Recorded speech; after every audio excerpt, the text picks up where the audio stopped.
nouvelle session sur l'autarcie. L'autarcie, c'est le fait qu'il y a des chefs qui ont envie de faire tout eux-mêmes, qui ont envie de partir du champ, qui ont envie d'aller jusqu'à l'assiette et même au-delà, puisqu'il y en a qui, après, une fois que l'assiette est terminée, partent des épluchures et en font quelque chose.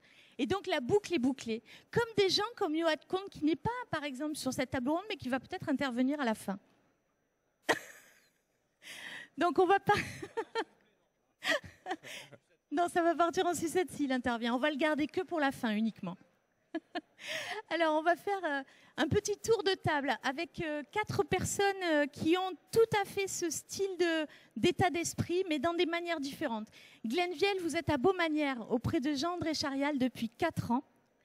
Beaumanière, sud de la France. Bienvenue dans le Luberon.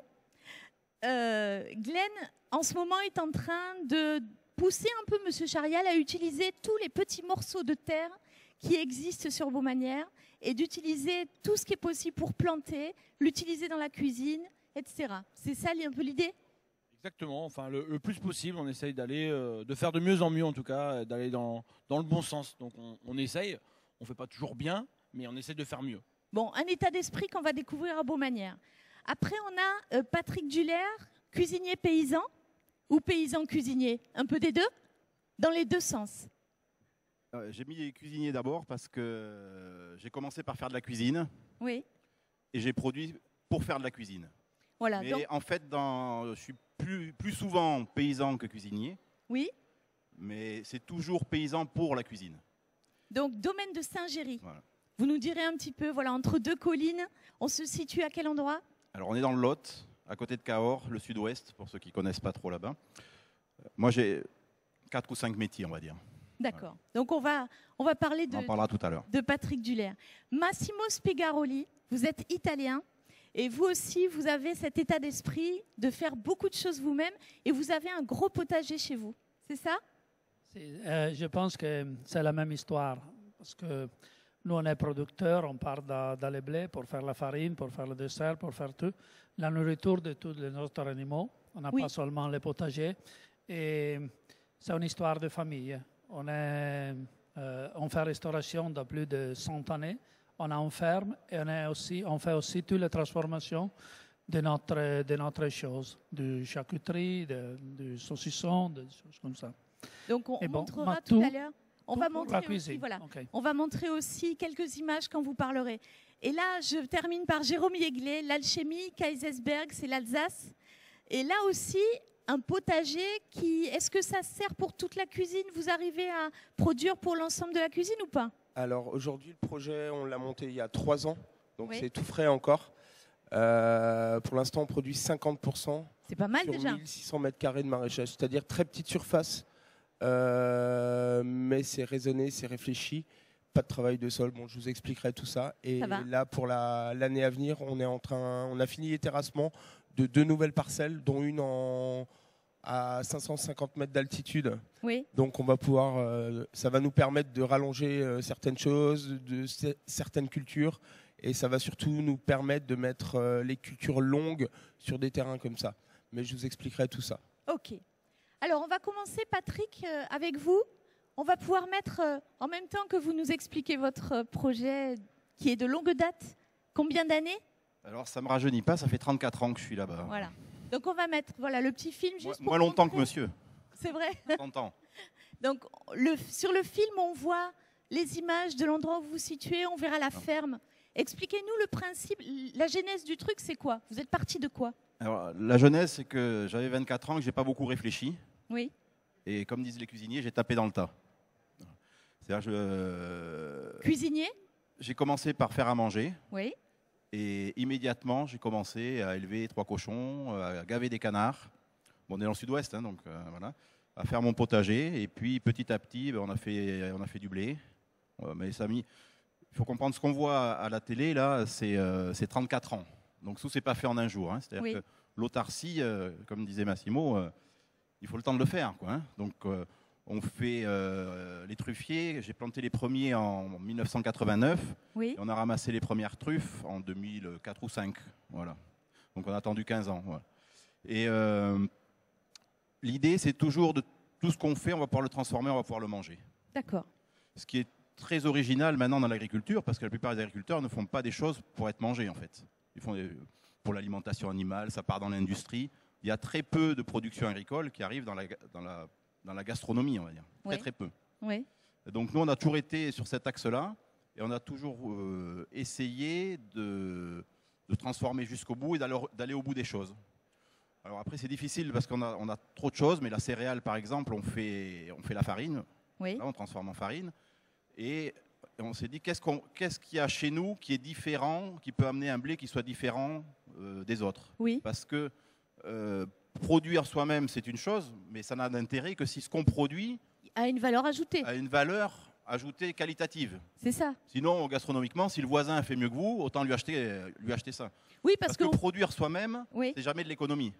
En fait, c'est toujours plus cher que quelqu'un qui est spécialisé dans ce métier, qui va vous faire un maraîcher, il peut vous sortir des légumes moins chers que ceux que vous allez produire. Donc ça ne vaut pas le coup du tout. Ça ne vaut pas le coup. Financièrement, ça ne vaut pas le coup. Si vous voulez devenir riche, il ne faut pas faire ça. Mais par contre, vous pouvez faire des choses qui sont différentes. Donc là, on voit le blé. Le blé, c'est simple, on l'a planté au milieu des truffières, c'est-à-dire là où les autres ne font pas de blé. D'accord. Donc on a un blé, on appelle le blé truffier, puisqu'il pousse au milieu des truffières. Donc je vous rassure tout de suite, il n'a pas le goût de truffe, pas du tout. Par contre, il a le goût de la terre, comme on retrouve dans le vin. Alors, dans le blé lui-même, on ne le retrouve pas. Par contre, dans le pain, on retrouve le goût de la terre. Oui. On a des arômes de pain d'épices, des choses comme ça. On ne comprend pas comment on peut avoir ces arômes dans du pain. Eh bien, ça vient du blé. Ça vient du blé qui ne reçoit pas d'engrais et qui pousse en fait en symbiose avec la flore naturelle. Donc, il n'y a pas de travail du sol. Oui. Et on fait des tout petits rendements. On fait 5 quintaux hectares. Pour schématiser, dans la bosse, on fait autour de 100 quintaux, c'est-à-dire 20 fois plus. Hein, donc, les rendements, voilà. Oui. Et ça vous suffit ce que vous produisez pour le restaurant ? Alors, globalement, ça nous suffit. Nous, on vend un peu de nos produits à quelques restaurants gastronomiques. Voilà. D'accord. Donc, la farine, on en vend, on en consomme 10%. Voilà. Ah, vous arrivez, voilà, ok. Voilà. Ça suffit aussi pour en vendre autour. Mais quand on fait de la farine, en fait, l'autarcie, c'est l'acquisition de savoir-faire. C'est-à-dire que vous partez d'un seul métier, vous faites la cuisine, on va dire, qui est déjà un métier vaste. Hein. Oui. Et puis après, si vous voulez faire du pain, il faut apprendre le métier de paysan, faire du blé. Il faut apprendre le métier de meunier. Il faut comprendre la meunerie. C'est encore un métier à part entière. Et puis il faut comprendre la boulangerie.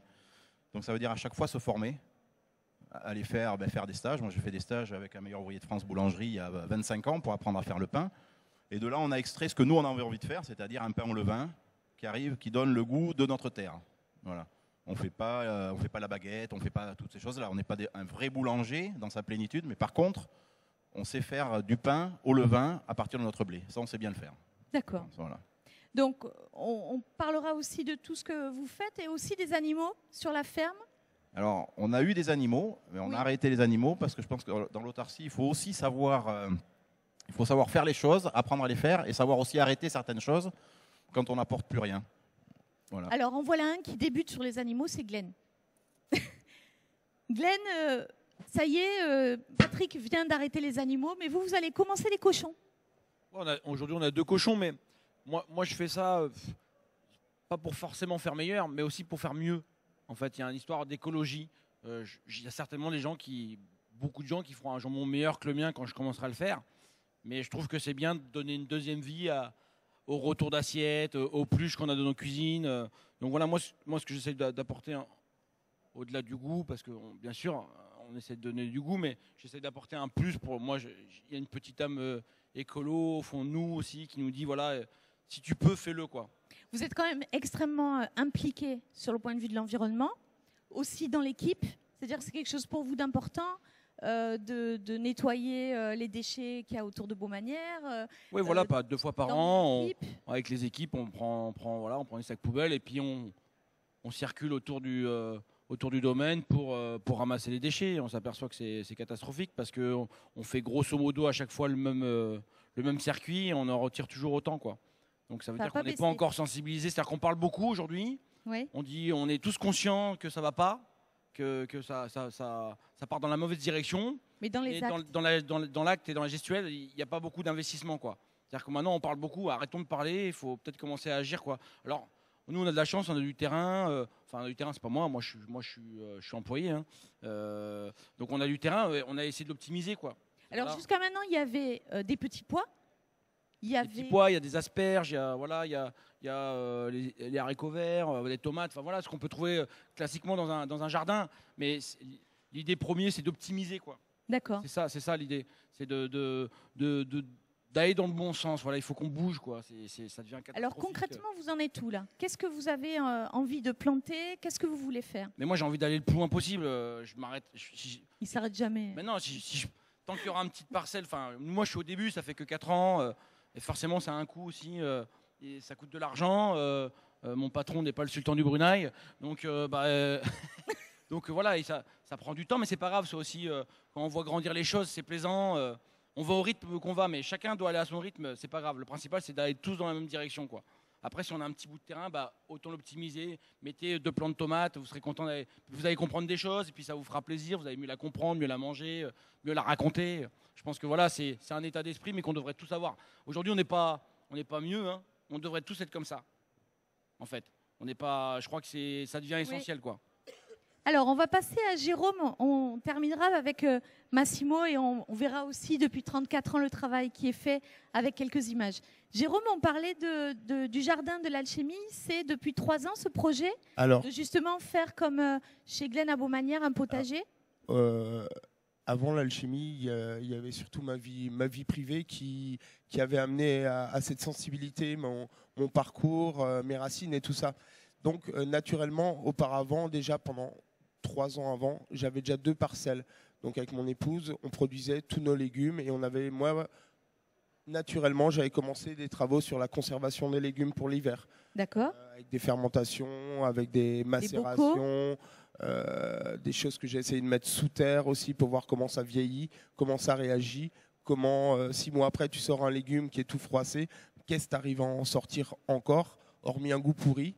Oui. Non, mais vraiment. Il y a quelque chose à faire. Donc, nous, on avait ces 2 parcelles, donc le verger qui est sur 900 mètres carrés et le petit clos, parce que c'est le jardin principal de culture de légumes, il est dans les murailles du château de Kaisersberg. Oui. Donc, encore une fois, ça crée un microclimat et j'ai aucun gel en hiver. Combien de mètres carrés? Là, on est sur 700 mètres carrés sur celui-ci. D'accord. Et avec des fruitiers en place, des vieux fruitiers. Donc, on a récupéré 2 friches. Okay. Donc à l'époque j'avais un peu de temps et je m'y suis attablé sérieusement. J'ai enlevé tous les ronciers, j'ai dessouché tout ce qu'il y avait à faire et j'ai mis en place. Et depuis cette époque, donc à l'époque j'avais pas encore le projet du restaurant, je le faisais pour moi par conviction, pour ma famille, mes amis. Et depuis cette époque, donc ça remonte à quasiment 5 ans, j'ai plus mis un coup de pioche, de binette ou de retour. J'ai plus travaillé les sols. Du tout. Plus du tout sur les 2 parcelles-là. Donc, grosse mise en place.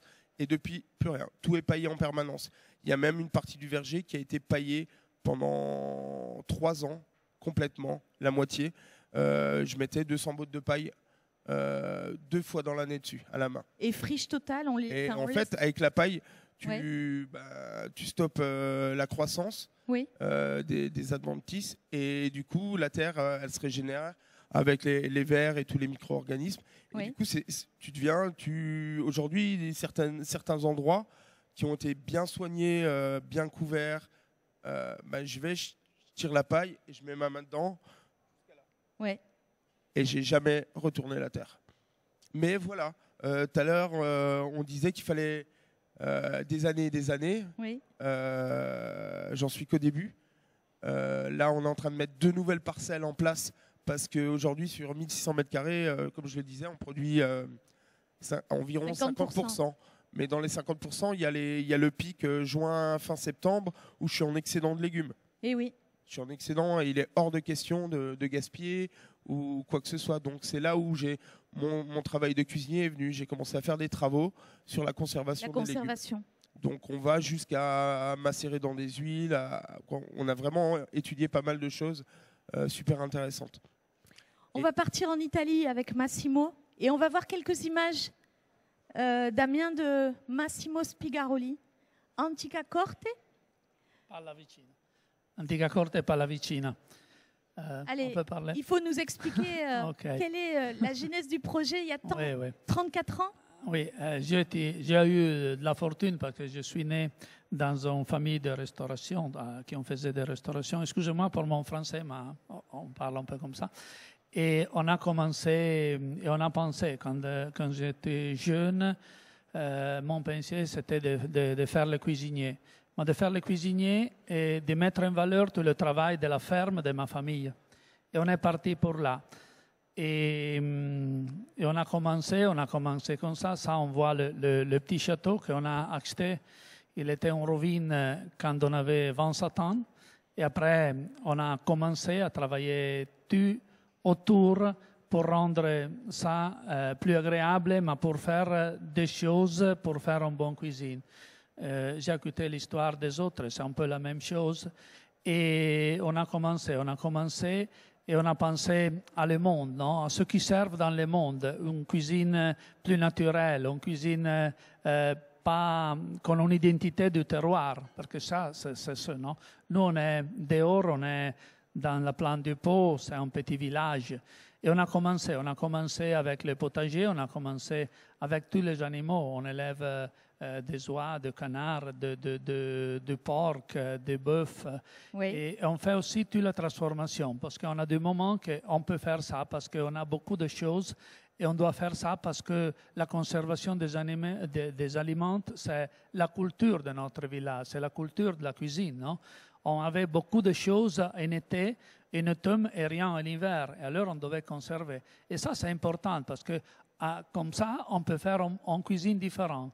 Nous, on ne change pas le menu chaque saison, mais on change le menu quand on a terminé le produit. On produit. Et ça, je pense que c'est très important. Et je pense que c'est un style à niveau mondial qu'on doit rentrer parce que c'est un style qui conserve le terroir, c'est un style qui conserve la qualité de la vie, c'est un style qui conserve l'histoire de ton terroir. Et ça, c'est très important. Mais ça a été très important quand on a ouvert le petit château. Après de 20 ans de travail, c'est 2010, on a rencontré M. Ducasse qui est passé par là.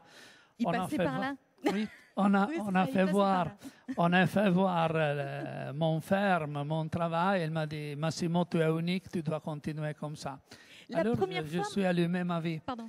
Massimo, quand vous êtes arrivé dans cet endroit, est-ce qu'il y avait déjà un potager? Il y avait déjà quelque chose? Oui, on avait déjà. Mais on a commencé à vendre ce qu'on faisait. D'accord. Okay?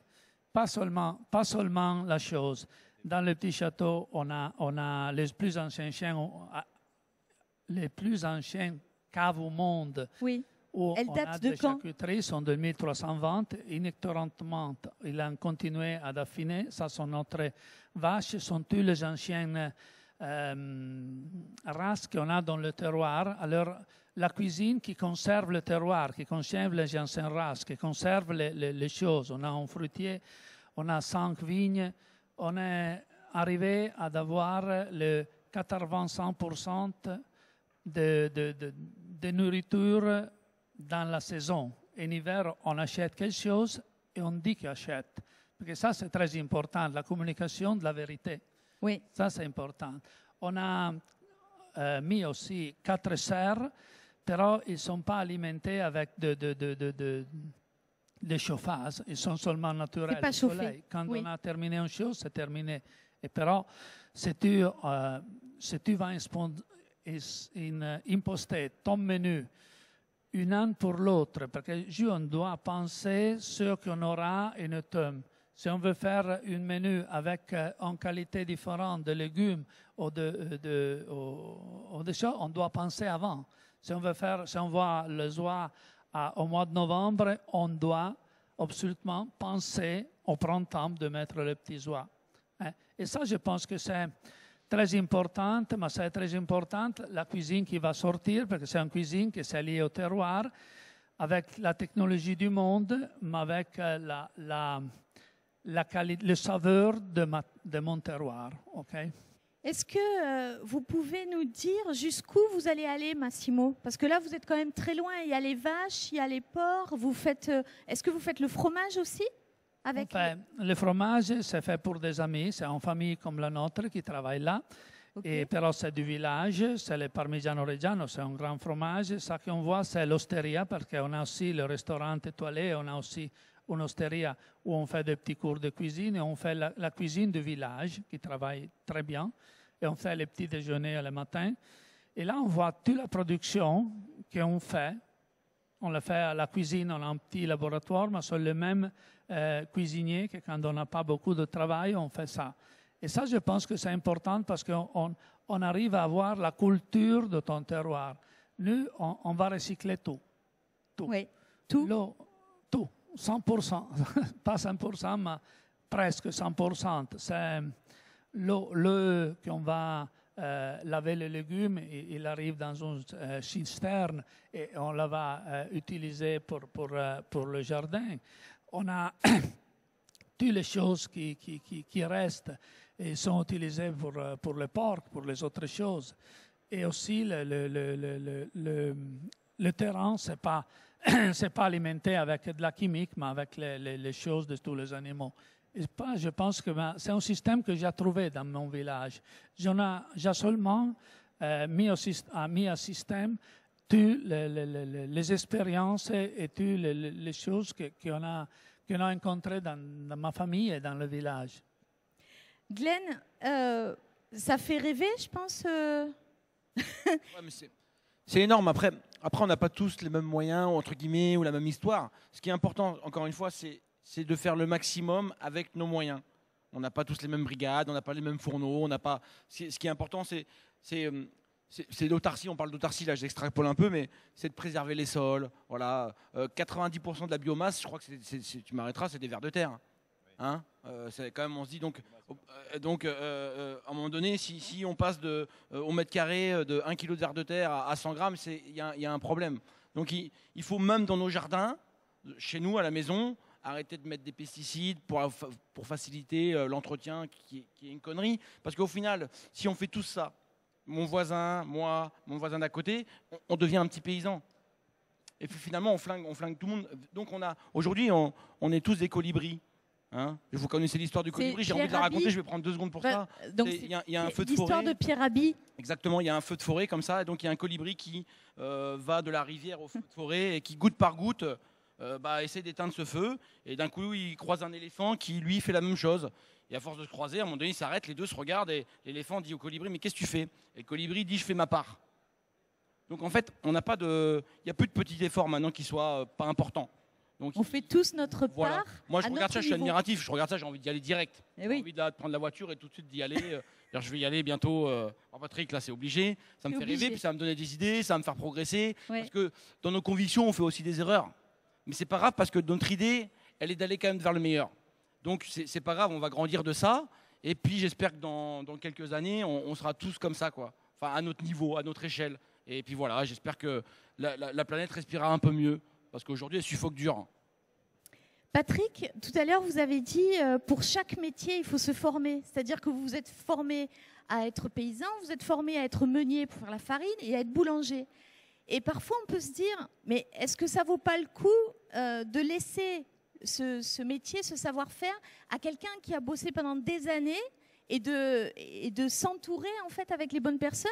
Vous avez fait le choix plutôt de faire vous-même. Pourquoi ?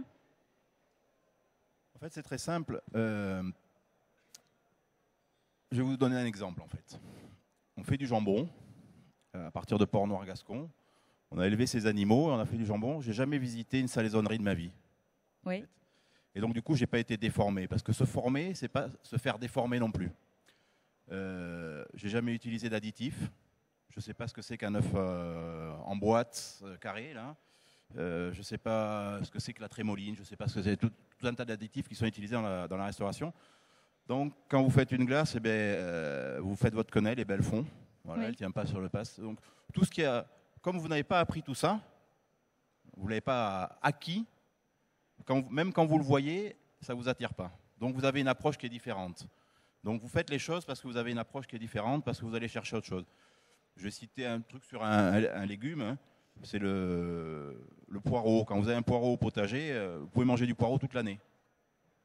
Parce que bon, bah, vous avez le poireau d'hiver, bien sûr, hein, le gros poireau. Mais quand vous plantez vos propres poireaux, en fait, vous vous rendez compte que l'hiver, vous avez des gros, puis vous avez des petits. Donc vous faites avec, vous faites les gros et les petits. Et puis au printemps, comme il vous en reste, parce que vous en avez fait des légumes, vous savez, quand vous les faites, vous en avez toujours trop. Ou vous n'en avez pas assez, ou vous en avez trop. Vous n'avez jamais ce qu'il vous faut. Mais évidemment. C'est toujours comme ça. Et donc, comme on essaie d'en avoir trop, c'est mieux. Et au printemps, il vous reste des poireaux. Et en fait, au mois de mars, les poireaux, ils montent. Parce que le poireau a envie de monter, il a envie de faire des graines, il a envie de pousser, le soleil arrive. Et en fait, on regarde, et puis ça ressemble un peu à l'asperge à un moment. Alors, on prend, on goûte. Oh, bah, c'est marrant, ça a la texture un peu de l'asperge, c'est un goût un peu aillacé. Bon, on va le faire cuire comme une asperge. Et en fait, ça fait un peu la texture de l'asperge avec le goût du poireau. Bah, ça vous fait des asperges avant les asperges, en fait. Ça. Voilà. Et puis, bon, il en reste encore un peu, et puis ça monte à graines. Ça fait la fleur, en fait, d'abord. Et la fleur, quand vous la découpez dessus, ça vous fait un condiment. Oui. Voilà.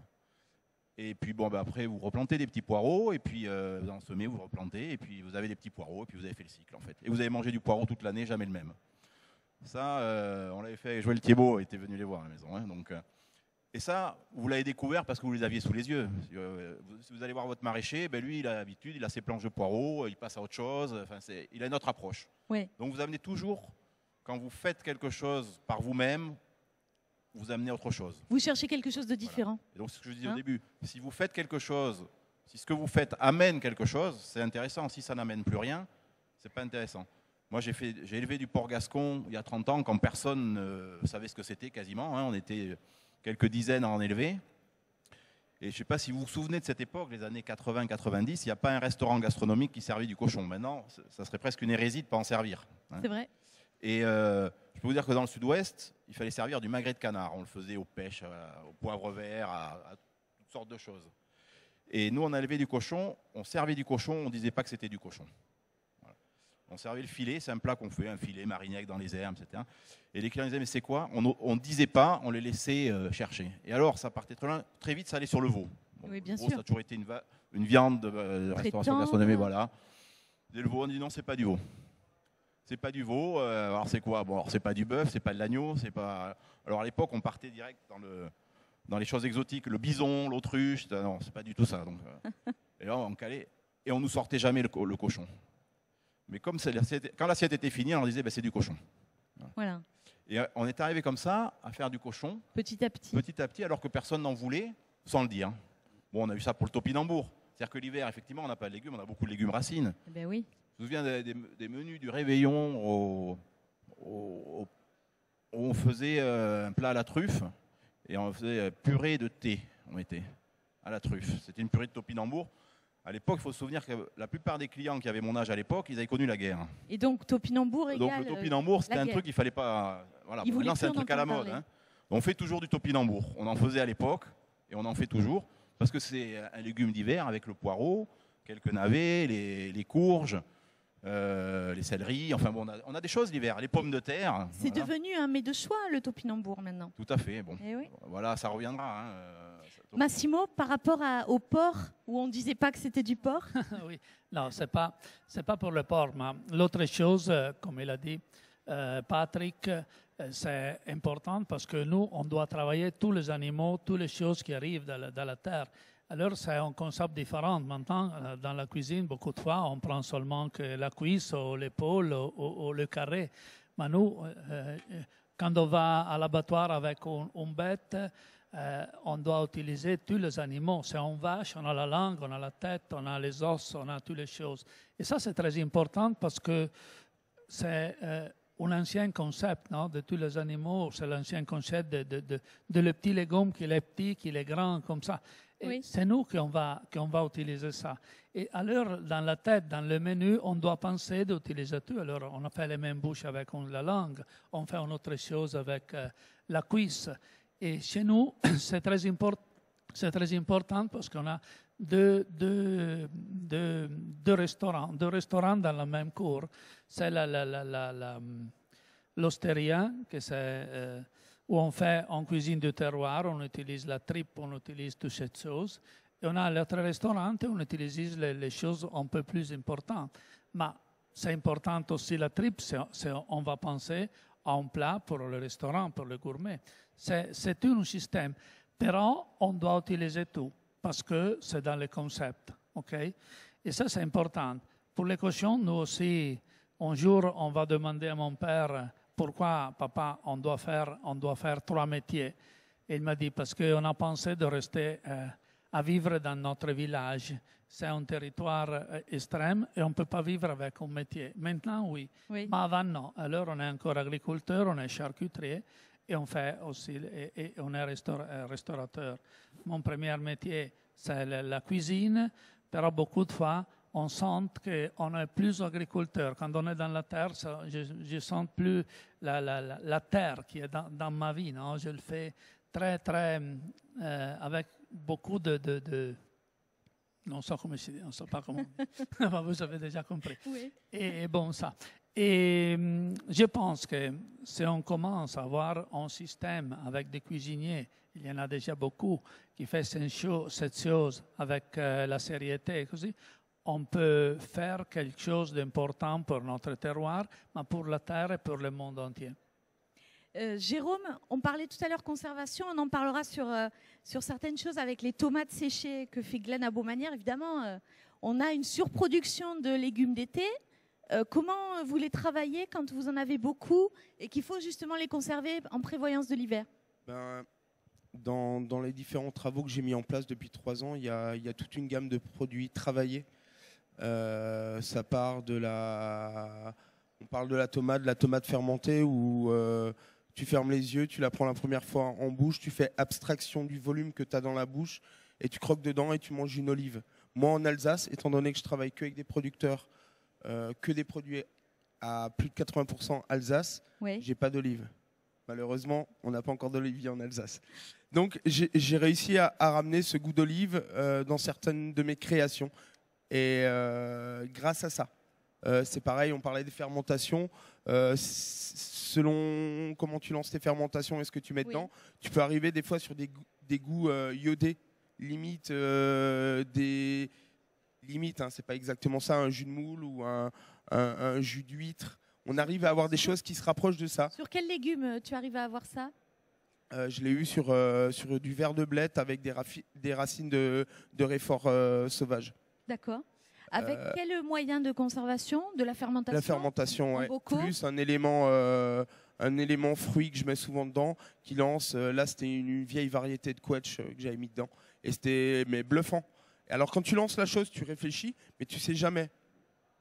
Tu sais pas tant que tu l'as pas fait. Donc, forcément, il y a des loupés, forcément, mais c'est une progression. Et grâce à ça, on arrive à atteindre un certain niveau d'autarcie, pour l'instant, qui est encore très faible par rapport à ce que je peux entendre là. 50%. Mais pour autant, ça fait 3 ans que je travaille dur là-dessus. Mais ce qui est dans l'autarcie, dans toute cette démarche qu'on a, où vous le sentez tous, ça nous prend en tripes. Moi, il y a une autre chose, et je pense que tout le monde va être d'accord avec moi, c'est ce qu'on est en train de transmettre aux jeunes qui sont à côté de nous. J'ai pas plus tard, et j'en parlais avec un ami pas plus tard que hier, j'ai un de mes jeunes qui a fait venir des amis à lui au restaurant pour manger, et à la fin il fait: chef, je peux faire visiter la cuisine et je peux aller au jardin après. Je dis: ouais, t'as les clés, tu sais où elles sont, tu vas au jardin, tu les emmènes. Et je suis arrivé moi en cours, fin de service, c'était dimanche, et j'arrive, j'avais fini le resto, j'arrive une heure après la fin du service, qu'on avait tout rangé, donc le dimanche on finit vers 5-6 heures, donc il faisait nuit. Le gamin, 22 ans, il avait la frontale sur la tête. Il était en train de parler de toute cette démarche qu'on a. Ce travail sur les cueillettes, ce travail sur le nettoyage des légumes. On a tous, quand on achète des légumes, ils sont beaux, ils sont brillants et tout. Mais on le sait tous, hein, tu sors un céleri de terre, il y a un peu de boulot avant de le mettre dans l'assiette. Même si tu le travailles tout simplement, tu le respectes juste. Donc il était en train de parler de tout ça. Et là, je me suis dit: purée, mais... C'est gagné? C'est pas gagné, parce que ça sera jamais gagné, parce que on a tous à notre niveau quelque chose à apporter. Il faut absolument qu'il y ait quelque chose qui fait tilt chez les gens, parce que faut arrêter à un moment donné, quoi. Et ça demande ah oui, alors c'est sûr, ça nous coûte certainement. Moi, pour ma part, c'est un mi-temps. Mi-temps, vous savez quoi. Voilà, on est à 600-700 euros plus les charges, quoi. Voilà. Moi, financièrement, aujourd'hui, c'est pas une question de gagner de l'argent que je le fais. Hein. C'est les convictions. Moi, c'est pas. Ça vaut pas le coup. Moi, c'est pas rentable. Aujourd'hui, à mon échelle, c'est pas rentable. On le fait par conviction. Hein. Mais par contre, là, quand on fait ce qu'on fait à court terme. Voilà. Ouais.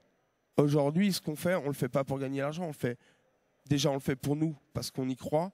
On le fait pour nos clients. Et je pense que vous allez être d'accord avec moi. On a tous des gamins qui vont arriver derrière et des petits enfants aussi. Si nous on est en train de bousculer un peu tout, si on les éduque là-dedans, si on leur montre que en fait c'est tout simple de se baisser, de sortir une carotte de terre, c'est tout simple de semer des graines à droite à gauche, c'est tout simple de s'amuser des fois. Moi j'ai une gamine de 2 ans et demi, elle a son carré de jardin. À 4 pattes, elle l'avait déjà, elle mangeait la terre, mais ça fait partie quoi. On va parler de... C'est un exemple concret. Hein. Les tomates, le plan l'espèce d'appareil que vous faites, Glenn, pour faire sécher les tomates, parce qu'il y en a beaucoup. Au mois de septembre, vous en avez plein. Qu'est-ce que vous avez créé? Tout à fait, Anne. Non, on a créé un séchoir, finalement, pour sécher au soleil. Donc, on a rien à... En fait, je crois qu'on est en train de reprendre des choses qui se faisaient il y a longtemps, en fait. Parce qu'en fait, on a pensé pendant quelques années, là, pendant 10, 20, 30 ans, qu'on faisait mieux que ce qui était fait avant. Alors, c'est pas le cas. On a fait de la merde. Il faut dire ce qui est. On a détruit beaucoup de choses. Donc moi, collectivement d'ailleurs, parce que c'est toujours collectif. Bien sûr, ici, on a des gens qui sont dans un niveau au-dessus, etc. Mais il faut qu'on se nourrisse de ça. Donc nous, on a juste fait des séchoirs à tomates et on fait sécher nos tomates au soleil, dehors, l'été. Et donc voilà, c'est marrant. C'est tout simple. C'est tout simple. C'est pas plus compliqué que de les mettre au four. Ça fonctionne bien. Combien de temps il faut? Chez nous, une journée, 20 minutes. 20 minutes. Ouais, et tu disais qu'elles n'ont pas du tout le même goût. Elles n'ont pas le même goût, c'est ça. Mais des fois, il y a des clients qui me disent, mais est-ce que bio, c'est meilleur? Non, aujourd'hui, il ne faut pas se préoccuper forcément de notre santé à nous. Parce qu'aujourd'hui, on est peut-être un peu la génération sacrifice, comme disait Johan. On doit penser avant tout à la terre. Parce que franchement, à la vitesse où ça va, c'est compliqué. Donc, est-ce que c'est meilleur des fois de faire bio? Non. Franchement, je ne suis pas convaincu que des fois une tomate qui soit bio soit meilleure qu'une tomate qui soit conventionnelle. J'en sais rien. Mais en tout cas, c'est meilleur pour le sol et c'est meilleur pour nous, quoi qu'il arrive, d'un point de vue santé. Oui. Après, gustativement, je ne suis pas convaincu que ce soit toujours le cas. Mais ce n'est pas grave. L'essentiel, c'est avant tout, c'est ça. D'abord, dans un premier temps. Donc voilà, donc les tomates, on les a fait sécher nous dehors. Oui. Et je me suis aperçu, je ne sais pas si c'est vrai ou pas, hein, mais c'est peut-être psychologique aussi parce que je vis le truc et que ça me fait vibrer, que ma tomate elle continue à faire une espèce de photosynthèse et que plutôt que dans un four un peu dans le noir, elle puise encore la chaleur du soleil et elle se nourrit de ça et du coup elle a un autre goût. Elle a un sacré goût. Oui. Donc je sais pas, c'est peut-être psychologique, hein, c'est peut-être placebo le truc, hein.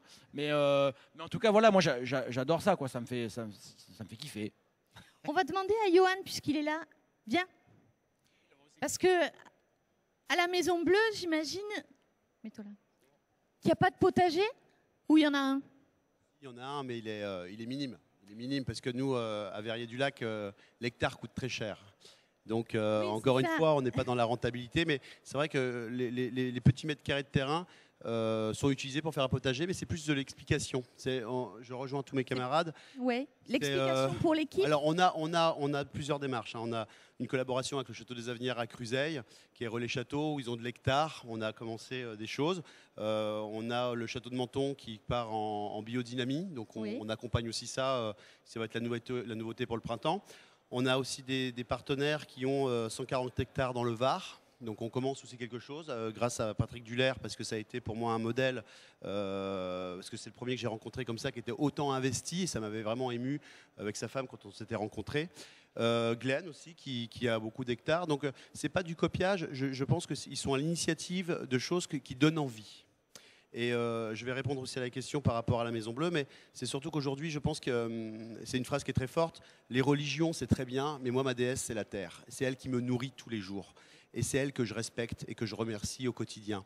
Donc j'en prends soin, je la respecte, je lui parle, je m'émerveille de tout à chaque fois, mais toujours au respect de la terre. Ensuite, pour la maison, nous, ce qu'on peut voir avec Germain, mon chef ici, c'est que quand on a planté les melons, c'est l'amour qu'ils avaient à aller voir leurs melons tous les jours, ce respect. Un melon qu'on peut acheter dans une cagette, qu'on ne sait pas d'où elle vienne, ils le coupent et basta, et on le mange. Oui. Là, On a fait notre compost, on les a plantés, on les a vus grandir, on les a soignés, ils les ont mis sur des petits cailloux, ils allaient les voir tous les jours. Et puis d'un coup, on a commis une erreur. Le jour de trop. Ils n'étaient pas assez mûrs, on les laisse et il a plu. Puis après, il a fait très chaud et ils ont éclaté. Okay. Ça a été une tristesse pour l'ensemble de la cuisine de ne pas voir donner naissance à quelque chose et c'était mort. Mais c'était l'apprentissage. Je peux vous assurer qu'aujourd'hui, dans ces potagers, parce qu'on est presque autonome, c'est vrai, alors c'est facile les aromates, hein, on coupe, ça repousse, mais c'est de comprendre aujourd'hui, attention, ne coupez pas tout, parce que sinon on va être démunis. Prenez cette rangée-là, coupez-la, allez vers le milieu, et puis quand vous arriverez à la fin, ça aura repoussé ici, etc. C'est de prendre soin de ce que donne la terre, et je peux vous assurer qu'aujourd'hui, ils en prennent un grand soin, et je rejoins notre ami Jeglet. C'est que c'est cet apprentissage, moi, qui m'émeut, parce que nous, on l'a appris sur le tard, finalement. Nos chefs ne nous ont pas amenés à ça. C'était autre chose. Oui, c'est quelque chose que vous êtes en train de transmettre, mais c'est plutôt la génération d'après qui va avoir ça dans le sang maintenant. Ouais, mais je pense que, et là où c'est super marrant d'entendre ce que tu dis, et ça me touche beaucoup aussi, c'est que moi, chaque début de saison, chacun choisit des graines et plante son plan. Et dont il est responsable tout le long. Ça veut dire que quand je vais au jardin et j'arrose et qu'ils ne sont pas là, je les arrose aussi. Mais ils veulent du début à la fin. Donc ils voient la culture, le travail en cuisine et ils voient dans l'assiette à la fin. Et souvent, quand il y a un des légumes qui sort ou une des lignes d'un de mes gars qui sort de culture, au personnel, il fait le plat du dimanche avec ça.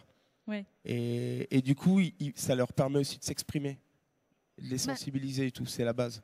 Massimo, vous vouliez rebondir sur ça? Je pense, on veut parler du système qu'on a adopté. Quand on a des stagiaires qui arrivent de tout le monde pour voir notre système, et maintenant on a commencé à faire ça. Quand ils arrivent, ils font un semaine à la ferme, après à la bûcherie, et après ils arrivent à la cuisine. Parce que je pense que la terre va enseigner un système. Les produits, il va enseigner. On ne peut pas arriver dans notre système et voir seulement les produits qui arrivent, mais elle doit comprendre tout l'amour, tout le travail qu'on a avant de ça. Oui. D'accord. Et quand on a commencé, quand on a discuté de ce programme avec les écoles, il était un peu comme ça. Maintenant, on a beaucoup de stagiaires qui veulent venir pour faire ce parcours. Et je pense que c'est important parce que nous, on doit enseigner aussi le travail de la terre, le travail des produits, comprendre pourquoi tu as un petit courgette il commence qu'il est comme ça, et tu le peux utiliser comme ça ou comme ça. Et on peut prendre le fleur qui n'a pas le courgette, on peut faire des autres choses comme ça. Sinon, maintenant, ils vont arriver tous les produits dans le monde. Quand ils sont frais, ils ont 4-5 jours. Mais nous, on travaille avec des légumes qui sont ramassés le matin et on les va utiliser à midi. Si tu prends une tomate, j'adore les tomates, je prends une tomate à 11h30 quand on mange, on la va laver, on la va couper, un peu de sel, un peu d'huile d'olive, mais c'est une autre chose parce qu'elle a encore le parfum de la feuille, non? Qui a un parfum très important. Et cet parfum, il doit arriver dans notre cuisine. Ça, c'est important. Et nous, on doit expliquer. Et on doit faire de la formation aussi sur les jeunes de la selle, parce que sont eux qui vont parler qui va vendre notre système. Non? Alors, c'est un système plus difficile, un système qui doit être raconté. Ce n'est pas un système qu'on peut trouver dans le monde. C'est plus difficile d'organiser, mais je pense que c'est très important pour notre tête de rester dans ce système. Parce que quand on me lève le matin, on voit l'heure d'aller à travailler dans mon système. On ne dit pas aujourd'hui on doit travailler. Non, je dis, ils sont 8 heures, on doit partir. Et ça, c'est important parce que tout le temps, tous les moments, ils sont différents parce que la terre change le climat, change les produits et nous, on doit continuer à penser parce qu'il n'arrive pas le box qu'on donne toutes les choses, tout pareil, toutes les choses. Et ça, je pense que c'est très important pour nous. Et là, je voudrais ajouter à ce que vient de dire Massimo, c'est de revenir sur des fondamentaux. Je ne sais pas pour combien de temps on va pouvoir aller chez le marchand acheter avec notre société, notre côté monétaire. Il y a peut-être à un moment donné, il va falloir retourner à ce qui se passe à côté. Là, j'ai la chance d'avoir un ami qui m'a laissé rentrer sur ces terres en Grèce, où on commence à faire quelque chose là-bas. Alors, on ne va pas parler de CO2, on ne va pas parler de c'est loin, mais au moins c'est de la terre qui est bonne. Et quand on a été à Tripoli sur les hauteurs, à 1200 mètres, on a notre miel là-bas, 300 ruchers. Et c'est un miel, c'est un bonbon. Et on est sûr qu'il n'y a pas de pesticides. Et puis à côté, il y a des noix. Et puis ces noix, elles ont encore un goût différent selon le moment où on les ramasse. Et je pense que c'est de comprendre ce qui a toujours été là, où il y a eu un trait d'union, qui a été séparé. Je ne sais pas où il est parti. Moi, je suis trop jeune encore. Mais il faut retrouver cette âme d'enfant quand on découvre quelque chose sur l'arbre, quand cette cerise elle est plus confite sur le soir. Moi je vois encore ma femme, qui est femme de chef, et elle s'est mise à faire des courgettes. On a eu la chance maintenant d'avoir un potager à la maison aussi, on a 3000 m² de terrain avec des arbres. C'est ce que je voulais, c'était mon petit rêve d'enfant, c'était d'avoir de la terre. Et aujourd'hui, nos vergers, on comprend qu'il y a la mouche sur les pêches, sur les abricots, c'est qu'il y a les courgettes, comme disait Massimo. C'est super intéressant de dire qu'elle peut être comme ça. Puis moi, je pensais qu'il fallait tout le temps les ramasser comme ça. Et puis à un bout d'un moment, on les laisser pousser. Elle n'a pas éclaté, elle avait un autre goût. Et puis aujourd'hui, les légumes, dans notre maison, on ne les fait plus toucher l'eau. Chaque légume a son mode de cuisson. Okay. Dans une cocotte avec du foin. Cette cocotte d'ailleurs qui est magique. Il faut qu'on retourne à tout ce qui a été fait par les anciens parce qu'eux, ils ont eu cette transmission millénaire. Oui. Et nous, je pense qu'on a été plus malins que les autres. On a voulu mettre sous plastique, on a voulu cuire sous vide, on a voulu cuisons sur carcasse, cuisons lentement. Ce petit, quand je dis fondamentaux, c'est ce piano à charbon. Mémé, elle savait qu'il fallait le mettre là. Je dis, les cuits, le bourguignon, non, laisse-le. Il était meilleur le lendemain. Parce qu'elle savait qu'en le remettant juste un petit peu là, il remontait en température. Et là, aujourd'hui, on nous a parlé hygiène, on nous a parlé macération, on nous a parlé de plein de choses. Le pyjama du lièvre, on allait le voir au grenier. Non, il n'est pas prêt. Non, il n'est pas prêt. Et au bout du 3e jour, on enlevait cette peau de lièvre. Et il était bon parce que voilà, c'était tout un savoir-faire qu'on est en train de réapprendre, et chose qu'on ne veut plus trop, ce sous-vide, ce plastique. Maintenant, on revient sur des cuissons lentes. Alors, on a mis ce truc basse température. Ça ne veut rien dire. Un œuf à 63 degrés, il coagule. En Égypte, ils le faisaient tournoyer dans les airs, l'air chaud, et ils cuisaient l'œuf. Il y a tous ces systèmes-là qu'il faut qu'on revienne. Ils ont déjà été inventés. Et pour terminer, je pense qu'aussi, il faut qu'on arrête. Il me dit non, ça a déjà été fait. Moi, j'ai acheté tous les bouquins pour devenir apiculteur. On est en train de réfléchir et on a compris qu'il fallait de l'eau, que ce soit à l'ombre. Oui, ça a été fait. C'est pas pour faire mon miel, c'est pour comprendre. Là, on a des poules. On comprend ce que c'est qu'une poule, comment ça vit. On a baissé nos déchets. Mes enfants aujourd'hui, qui ont 11, 6 et 3, c'est génial de voir qu'aujourd'hui, je ne peux plus me tromper. Je ne peux plus tromper de casse pour jeter ma bouteille. Je ne peux plus jeter mes pelures si ce n'est pas dans le seau pour que mon gosse aille donner aux poules. Il veut apprendre à faire du feu avec du silex. Il veut apprendre. Voilà, j'ai l'impression qu'ils veulent retrouver cette autonomie et ils jouent différemment. Aujourd'hui, ces jouets, c'est plus que voilà, c'est aller dans les bois, c'est aller voilà. Je pense que c'est important et je pense il faut qu'on pense plus à nous aujourd'hui. C'est vrai qu'on discute beaucoup avec Glenn. On est peut-être la génération sacrifiée.